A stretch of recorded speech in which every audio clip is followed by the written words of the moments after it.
Olá, eu sou Cami Soares. Olá, eu sou Giovana Amaral. Esse é o 13º episódio do Vidas e Cenas. Um podcast para refletir sobre a vida, os vínculos e mergulhar nos dramas do cotidiano. E as cenas de hoje são... Eu sou uma pessoa extremamente ansiosa. Camila, eu acho que a ansiedade é uma coisa natural. E aí, é uma coisa natural, Camila? Você sabe, Giovana, que acho que faz umas 3 semanas eu tive uma conversa com 2 clientes diferentes sobre essa temática, né? Se a ansiedade era uma coisa natural ou se era uma coisa de transtorno. E eles estavam questionando isso e considerando que a ansiedade era uma emoção natural, e eu mais inclinada a pensar que a ansiedade já era uma palavra que representava algo já mais relacionado ao transtorno, né? E fomos pesquisar sobre isso para poder depois a gente ter argumento para conversar. Ainda não conversamos, precisamos voltar nessa conversa, hein? O que você pensa sobre isso? Então, para mim, eu concordo aí com seus clientes, com seus pacientes, de que a ansiedade ela é uma emoção natural, que eu acredito que desde criança a gente já sente ali no primeiro passeio da escola, que a gente já fica com aquela coisa de não dormir. A minha mãe mesmo conta relatos de que se tivesse um passeio que fosse no parque, ali do mesmo bairro, eu já não dormia à noite porque eu queria que acontecesse logo. Então, eu vejo que a ansiedade, ela tá presente na gente enquanto emoção, e ela vai quando a gente não consegue lidar, né, e direcionar essa energia que a ansiedade traz, aí ela pode se tornar um transtorno. Então, a minha visão é de que a ansiedade é uma emoção natural do nosso corpo, que ativa ali o nosso cérebro,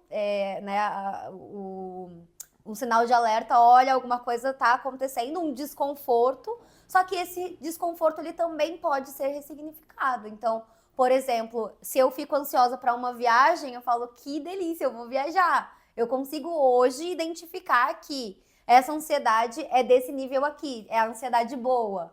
E agora, quando é a nível de que, nossa, isso aqui me prejudica porque pode ser que nem aconteça, aí eu já classifico como uma ansiedade que não é tão favorável. Então, isso na minha cabeça. Então, na sua perspectiva, existiriam ansiedades mais favoráveis e menos favoráveis. É curioso isso, né? Porque até hoje, vamos ver como é que eu vou ficar depois dessa nossa conversa, né? Eu considerava que isso que você está me dizendo, por exemplo, é expectativa. Que é assim, olha, eu tenho uma expectativa em relação ao passeio e como é que eu reajo com essa expectativa? Talvez aí sim, a forma como reage seja um estado ansioso, né?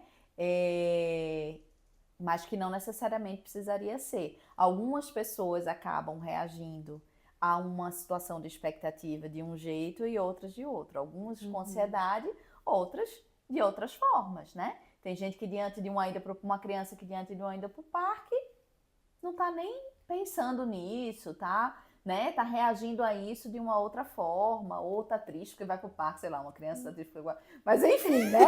O que eu quero dizer é que existem formas diferentes de reagir a isso. Eu sempre pensei nessa questão da luta e fuga pensando na situação de estresse, né? Então eu sempre nomeei essa reação de alerta e de lutar e fugir, que é uma reação natural, até fisiológica do ser humano, como uma reação de estresse. Então eu nunca nomeei isso como ansiedade, sabe? Entendi. Mas é uma questão. A gente foi até, antes de entrar aqui no podcast, a gente foi pesquisar, né, nas fontes aí da internet, para ver o que o dicionário fala sobre ansiedade, né, o que ali no Google, né, tem sobre o que é ansiedade, o que é ansiedade natural. E aí, de fato, nessa pesquisa que a gente fez, a gente encontrou que existe a ansiedade natural e que quando ela, né, fica exagerada ou ela começa a atrapalhar a vida, ela se transforma num transtorno, né, Gi? Sim.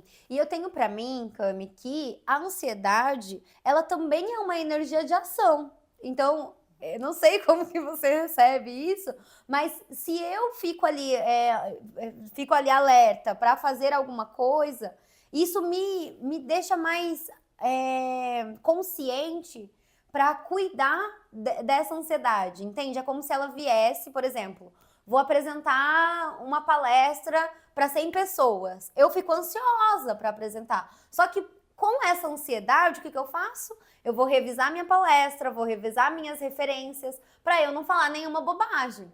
Então eu vejo que a ansiedade, ela também vem para mim como uma energia de ação que, olha, ela me prepara para as coisas e a forma como eu lido com ela ali é onde eu vou direcioná-la, entende? Então, perigoso para mim isso. Assim, eu entendo quando você fala e eu até já tive clientes que me relataram isso, né? Então, quando eu escuto os clientes, eu não necessariamente já classifico um comportamento de ansiedade como algo necessariamente negativo.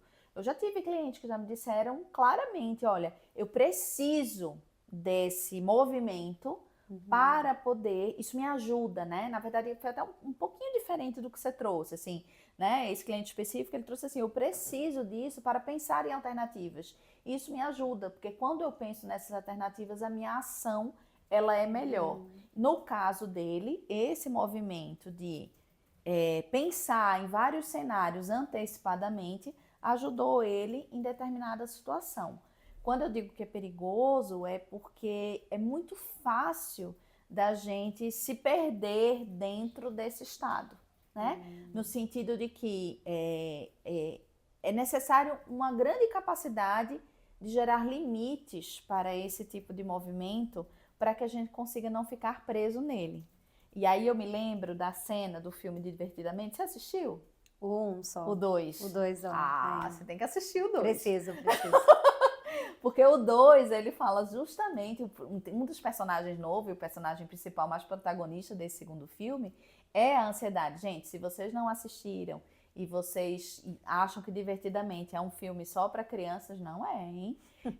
Assistam, e se você tem questões com ansiedade, eu acho que é importante assistir, porque esse filme, de uma forma lúdica, de uma forma, né, ele muito claramente, ele traz pontos importantes em relação à ansiedade. Inclusive, eu costumo brincar, tô fazendo um grande parêntese aqui, né? Eu costumo brincar que esse filme, ele é meio psicodramático, porque ele concretiza as emoções, né? Ele transforma em personagens, ele dá rosto, ele dá expressões, ele dá movimento corporal, né? Ele traz falas, que é justamente o que a gente faz, né, Giovana? Com a técnica da concretização em consultório, quando a gente quer trabalhar algumas emoções, né?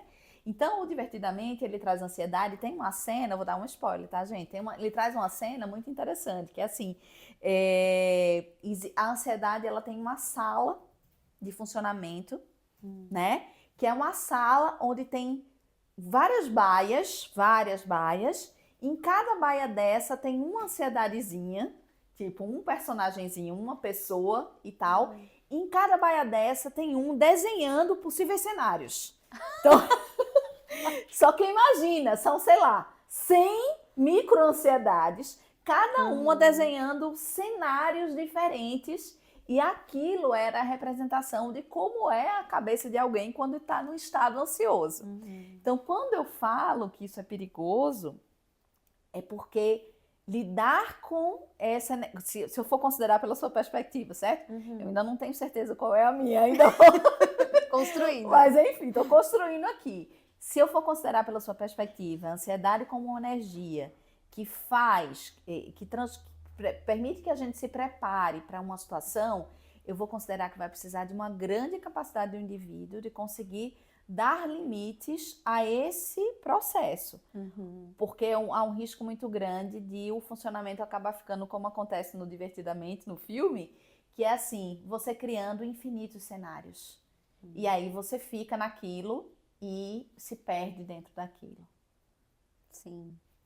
Eu entendo esse ponto ali do perigo, mas é que acho que faz parte também de um autoconhecimento, né? De você saber o porquê aquela emoção vem, né? Na primeira vez que eu fiz isso, não sabia o porquê que eu tava tão agitada, ansiosa. Então, acho que vem desse processo de entender os momentos que essa ansiedade se manifesta e o que você vai fazer com ela. Mas eu vou te provocar um pouquinho.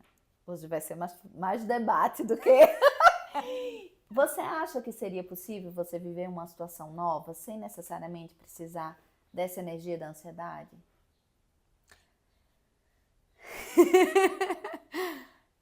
Tá, mas eu acho que se for para viver uma situação nova, a ansiedade ela vai estar presente.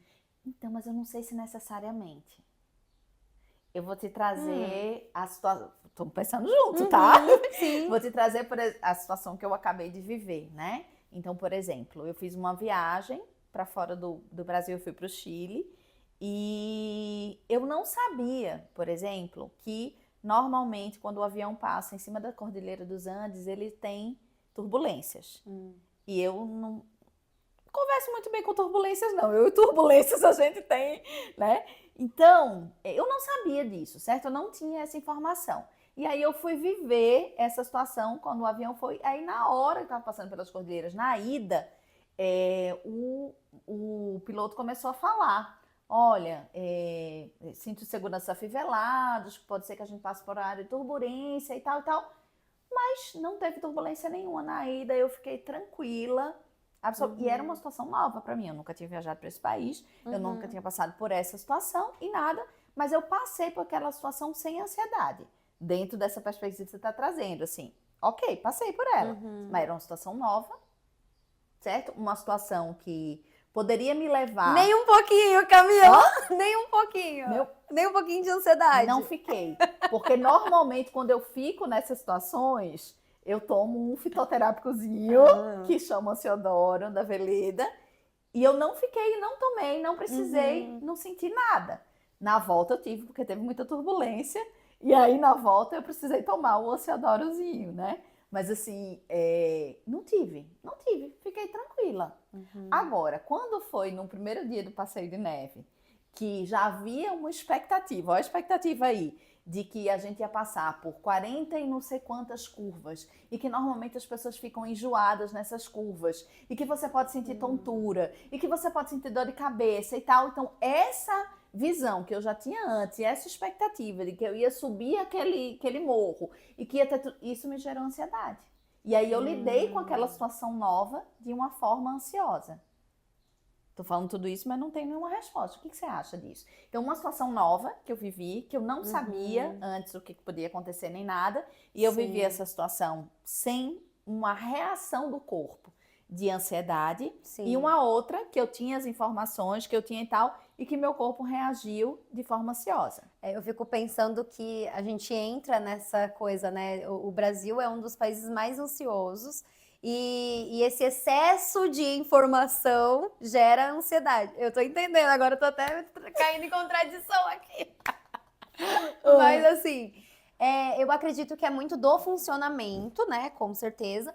Mas nesse caso, é saber limitar. E você trouxe isso, né? Como que vai limitar essas baias ali de criação, de hipóteses, de possibilidades, para que você transforme essa energia para agir, enfim. Aí eu falo que é a questão de eu saber qual que é o meu limite. Então, eu não sei como isso acontece. Agora eu tô até passando por um processo de autoconhecimento a público aqui, né, gente? Mas, assim, é uma coisa de entender que até ali vai. Até ali é o que me deixa...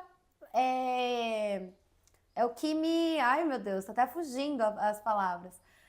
É o que me deixa consciente que eu preciso agir frente àquela ansiedade. Tanto que, quando é uma situação que eu já não consigo lidar, que já teve situações assim, eu tô muito ansiosa, não sei o que fazer com a minha ansiedade, não sei o que tá me deixando ansiosa, pela falta de conhecer o porquê, que aí entra a questão da ansiedade generalizada, aí eu tive que buscar outros recursos. Entende? Tá? Que cara é essa? Eu entendo, mas é que eu acho que eu tô parada lá na história da situação nova, da situação não nova, né?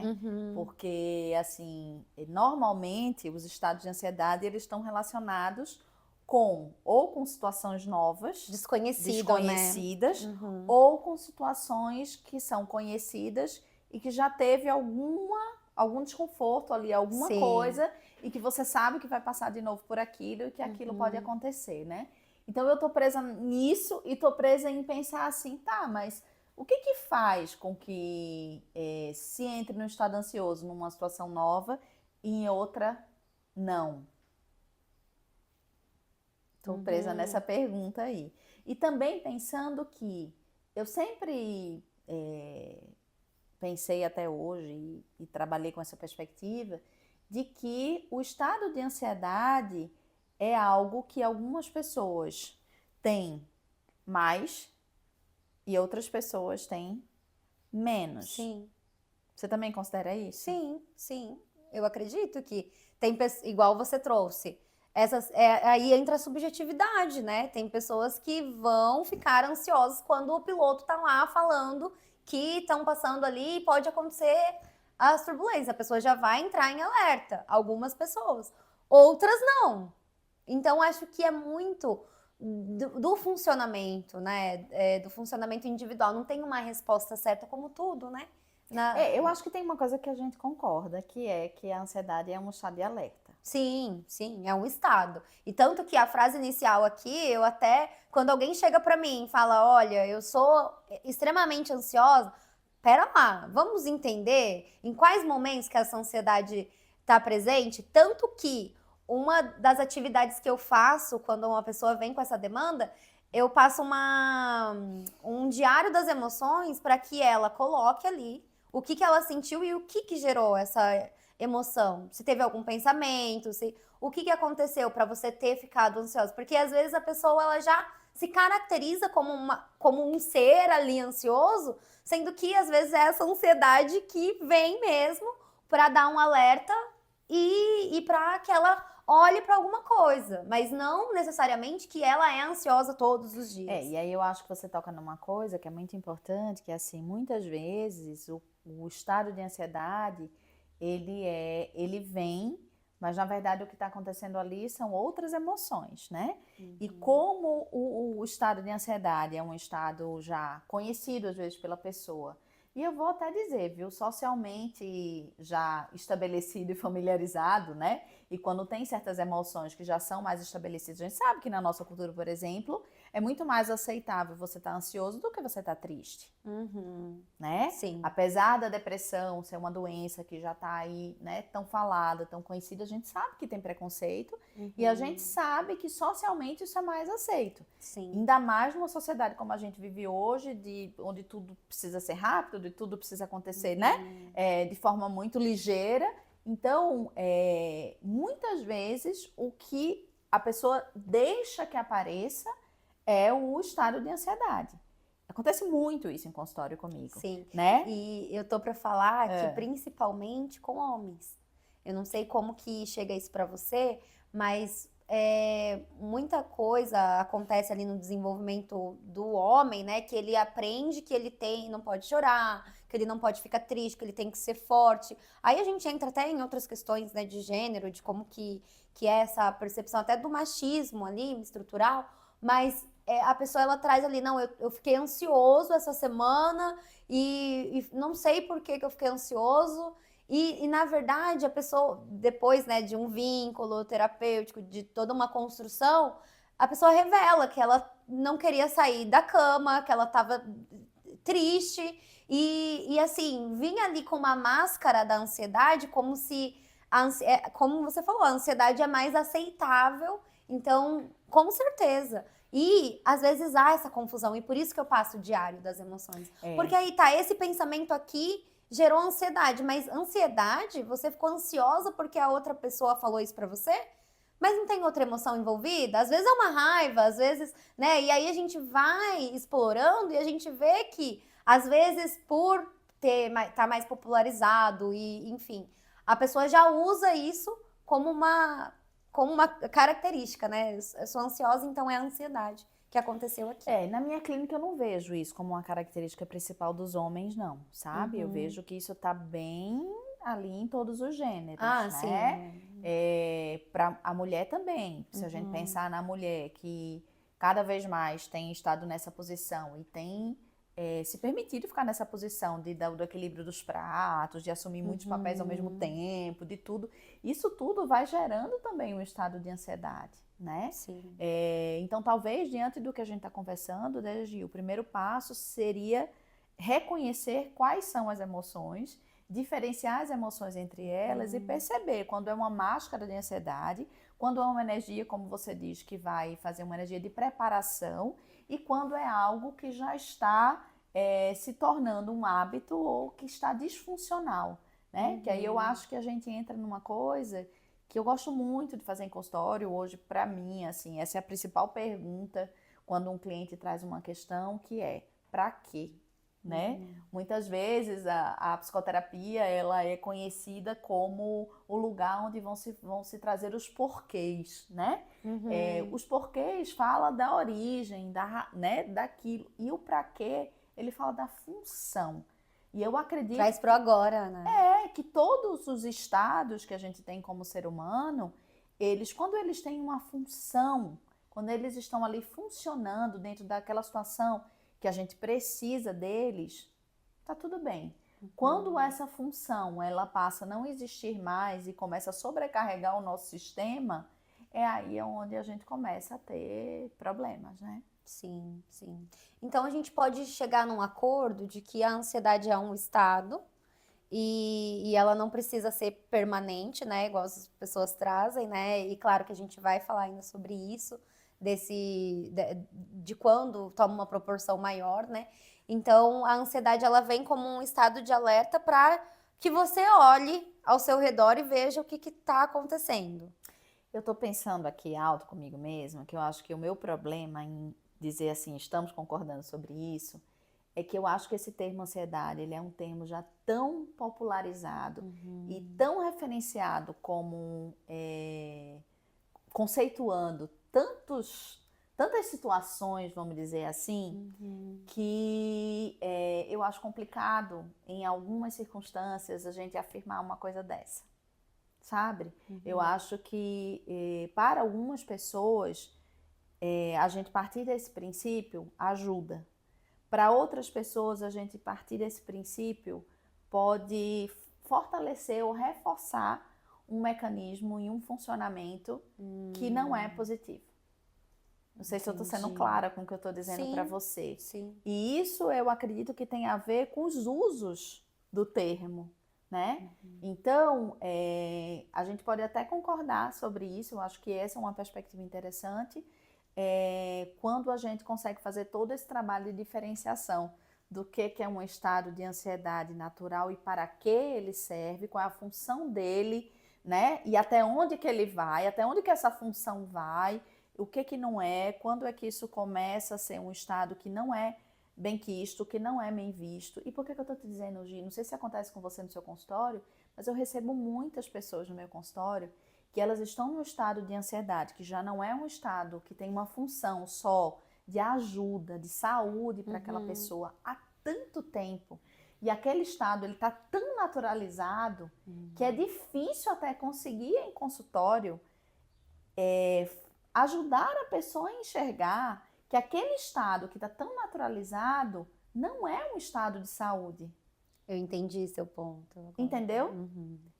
E aí, se eu coloco essa pessoa que está com esse estado naturalizado, em contato com essa perspectiva de que a ansiedade é um estado natural, uma emoção natural, dificilmente eu vou conseguir trabalhar com ele para que ele perceba que, vamos dizer assim, o nível de ansiedade que ele tá lidando como uma coisa natural, para ele não é natural.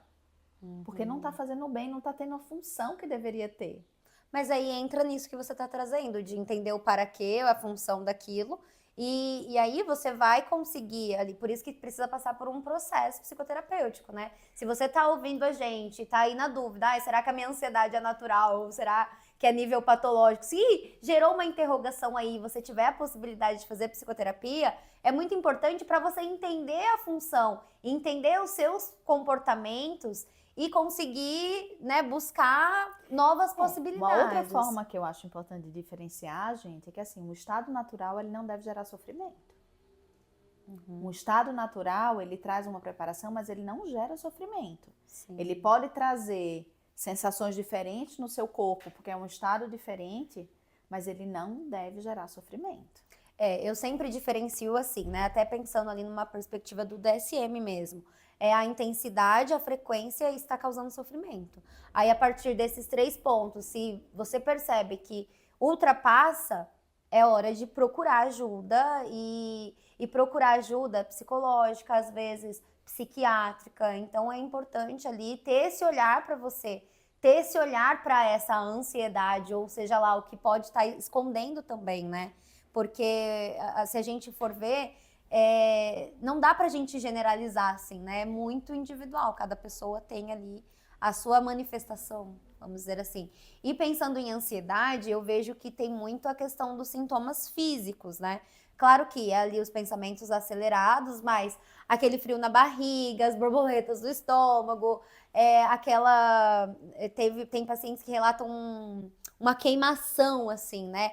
Tanto que se a gente for ver ali a nível da medicina, né, fala-se muito do quanto que o estado de ansiedade acaba afetando ali na gastrite, a hipertensão, enfim.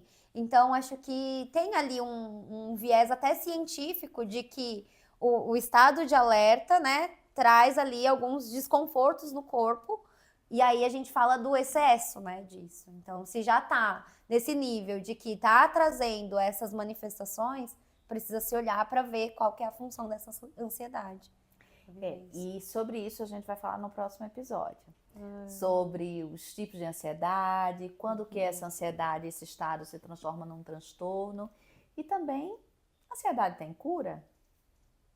Então, se você gostou de estar aqui com a gente, entendendo, né, tentando construir uma ideia, né, sobre o que é de fato essa ansiedade, um termo tão popularizado, tão falado e tão, né, enfim, tão à frente de tudo, né, tudo que a gente vê, a ansiedade está no meio, né, enfim. E pensando na realidade brasileira também, de que sempre está no ranking de país mais ansioso, de país que tem mais diagnósticos de ansiedade. Então, a gente precisa falar sobre isso. E a gente precisa desmistificar algumas coisas também. Pode, inclusive, trazer suas perspectivas também aqui pra gente. Comente lá no nosso Instagram, comente aqui no YouTube, no Spotify. E esse foi o 13º episódio do Vidas e Cenas. Se você gostou do conteúdo, deixe sua curtida, deixe seu comentário. E se fez sentido para você ou se você acha que pode ajudar alguém, compartilhe. E se inscreva no canal para mais conteúdos. Todas as quartas-feiras teremos novos episódios. Até lá! Até!